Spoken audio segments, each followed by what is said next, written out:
এশিয়ার বুকে একটি ছোট্ট দেশ, যেখানে আকাশ ছুঁয়ে দাঁড়িয়ে আছে পৃথিবীর সর্বোচ্চ পর্বতশৃঙ্গ এভারেস্ট, যেখানে প্রাচীন ইতিহাসের গন্ধ মিশে আছে প্রতিটি ইটের গায়ে, যেখানে মানুষ শান্তিপ্রিয়, সংস্কৃতিতে ভরপুর, আর প্রকৃতি যেন নিজ হাতে এঁকে দিয়েছে তার শ্রেষ্ঠ শিল্পকর্ম। দর্শক, আজকে আমরা জানব নেপাল সম্পর্কে। নেপালকে বলা হয় ছাদের উপরে দেশ।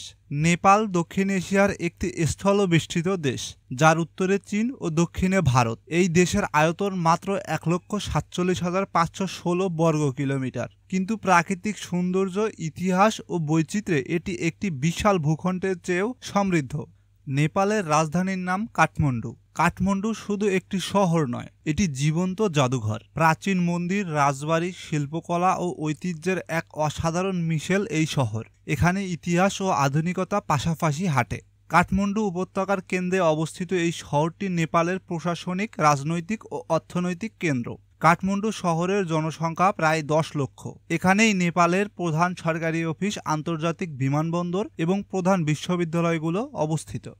নেপাল মানেই হিমালয়। এই ছোট্ট দেশটির বুকে যেন এক স্বর্গ নেমে এসেছে বিশাল বিশাল তুষার শৃঙ্গের রূপে। এখানেই আছে পৃথিবীর সর্বোচ্চ পর্বত মাউন্ট এভারেস্ট, যাকে স্থানীয়রা বলে সাগরমাথা। এই একটি মাত্র শৃঙ্গ শুধু একটি পাহাড় নয়, একটি সাহস, সংগ্রাম ও স্বপ্নের প্রতীক। প্রতি বছর হাজারো অভিযাত্রী আসে জীবনের ঝুঁকি নিয়ে শুধু একবার এভারেস্ট ছুঁয়ে দেখার জন্য। কিন্তু এভারেস্ট নয়, নেপালে আছে আরও ৭টি ৮,০০০ মিটারের বেশি উচ্চতার পর্বতশৃঙ্গ। অনন্যাপূর্ণা, ধাউলিয়াগিরি, মাকালু, সবই যেন আকাশ ছোঁয়ার প্রতিযোগিতায় নেমেছে। এই হিমালয় শুধু ভূগোল নয়, এটি নেপালিদের আত্মা। প্রকৃতি এখানে শুধু বিস্ময়ই সৃষ্টি করেনি, সে যেন নিজেকে শ্রেষ্ঠ সৃষ্টির হিমালয় বুকে ধরে রেখেছে। পৃথিবীর ১০টি সর্বোচ্চ পর্বতশৃঙ্গের মধ্যে ৮টি এই দেশে অবস্থিত। এর মধ্যে রয়েছে সবচেয়ে উঁচু মাউন্ট এভারেস্ট বা সাগরমাথা। এটি শুধু পর্বত নয়, এটি নেপালিদের জন্য গর্বের প্রতীক। নেপালের ইতিহাস হাজার বছরের পুরনো। এই দেশটির শিকড় থেকে প্রাচীন সভ্যতা ও ধর্মীয় ঐতিহ্যে গাথা। হিমালয়ের কোল ঘেঁষে গড়ে উঠেছিল রাজ্য, ধর্মকেন্দ্র ও বাণিজ্যিক পথ, যা একে পরিণত করেছিল দক্ষিণ এশিয়ার এক ঐতিহাসিক কেন্দ্রস্থল। ২০০৮ সালে নেপাল আনুষ্ঠানিকভাবে রাজতন্ত্র বিলুপ্ত করে এক গণতান্ত্রিক প্রজাতন্ত্রের রূপ নেয়। এটি ছিল ইতিহাসের এক বিশাল মোড়, যেখানে রাজপরিবারের শতাব্দী প্রাচীন শাসনের অবসান ঘটে। নেপালের ইতিহাস কাঁটায় ভরা এক সোনালী পথ, যেখানে রাজাদের জৌলুস আর সাধারণ মানুষের ত্যাগে লেখা। আর নতুন প্রজন্মের স্বপ্ন মিলেমিশে তৈরি করেছে এক আধুনিক, সচেতন ও সংগ্রামী রাষ্ট্র।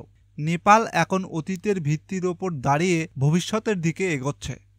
নেপালের অর্থনীতি একাধারে ঐতিহ্যবাহী আবার সংগ্রামী। এই দেশের প্রধান ৩টি অর্থনৈতিক ভিত্তি হল কৃষি, পর্যটন ও রেমিটেন্স। সরকারি হিসেবে দেশের প্রায় ৬৫% মানুষ এখনও কৃষির উপর নির্ভরশীল। ধান, গম, ভুট্টা ও শাকসবজি উৎপাদনে নেপালের প্রধান অর্থনৈতিক মেরুদণ্ড। তবে শুধু কৃষি নয়, নেপালের প্রকৃতি নিজেই তার অর্থনৈতিক বড় সম্পদ। বিশ্বের সর্বোচ্চ পর্বতশৃঙ্গ মাউন্ট এভারেস্টকে ঘিরে গড়ে উঠেছে বিশাল এক ট্রেকিং ও Everest tourism industry. Pokhara, Chitwan, বন্দিপুরের মতো শহরগুলো বছরে লাখ লাখ পর্যটককে আকৃষ্ট করে। এখানে পর্যটকরাও শুধু দৃশ্য উপভোগ করে না, বরং হাজার হাজার স্থানীয় মানুষের মাধ্যমে জীবিকা নির্বাহ করে। নেপালের অর্থনীতির আরেকটি বড় চালিকা শক্তি হল বিদেশে কর্মরত শ্রমজীবী মানুষের পাঠানো রেমিটেন্স। প্রতি বছর লাখ লাখ নেপালি পাড়ি জমায় মধ্যপ্রাচ্যে, মালয়েশিয়া ও দক্ষিণ এশিয়ার মতো দেশে, শুধু পরিবারের মুখে হাসি ফোটানোর জন্য। নেপাল একটি শান্তিপ্রিয় দেশ, যেখানে যুদ্ধের দামামা নয়, বরং নিরপেক্ষতার বাণী শোনা যায়। দক্ষিণ এশিয়ার এই ছোট্ট দেশটি বহু বছর ধরেই একটি গুরুত্বপূর্ণ ভূরাজনৈতিক অবস্থানে রয়েছে। নেপাল মনে করে তার শক্তি সেনা সংখ্যায় নয়, তার শক্তি নিরপেক্ষতা, শান্তিবাদ এবং কূটনৈতিক বুদ্ধিমত্তায়। একদিকে চীন ও অন্যদিকে ভারত, দুজনই চায় নেপালের সঙ্গে ঘনিষ্ঠ সম্পর্ক। তাই নেপাল বরাবরই চেষ্টা করে এসেছে নিরপেক্ষ ও ভারসাম্যপূর্ণ কূটনৈতিক অবস্থান বজায় রাখতে। বর্তমান নেপাল একটি সন্ধিক্ষণে দাঁড়িয়ে আছে, যেখানে অতীতের ঐতিহ্য আর ভবিষ্যতের সম্ভাবনা একে অপরের দিকে হাত বাড়িয়ে দিচ্ছে।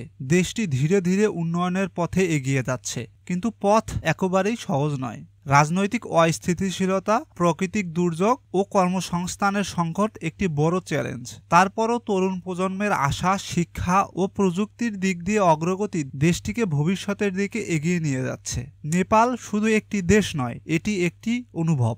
এটি হিমালয়ের শীতল বাতাসের চোখ বন্ধ করে দাঁড়িয়ে থাকার এক মুহূর্ত, যেন স্বপ্নে হারিয়ে যাওয়া কোনো পৃথিবী। এটি গ্রাম্য পথ ধরে হেঁটে আসা হাসিমুখে মানুষের, যার চোখে আপনি দেখতে পারবেন প্রশান্তির আলো। আপনি যদি কখনো প্রকৃতির কোলে শান্তি খুঁজে নিতে চান, তাহলে একবার ঘুরে আসুন নেপাল। আপনি মুগ্ধ হবেন।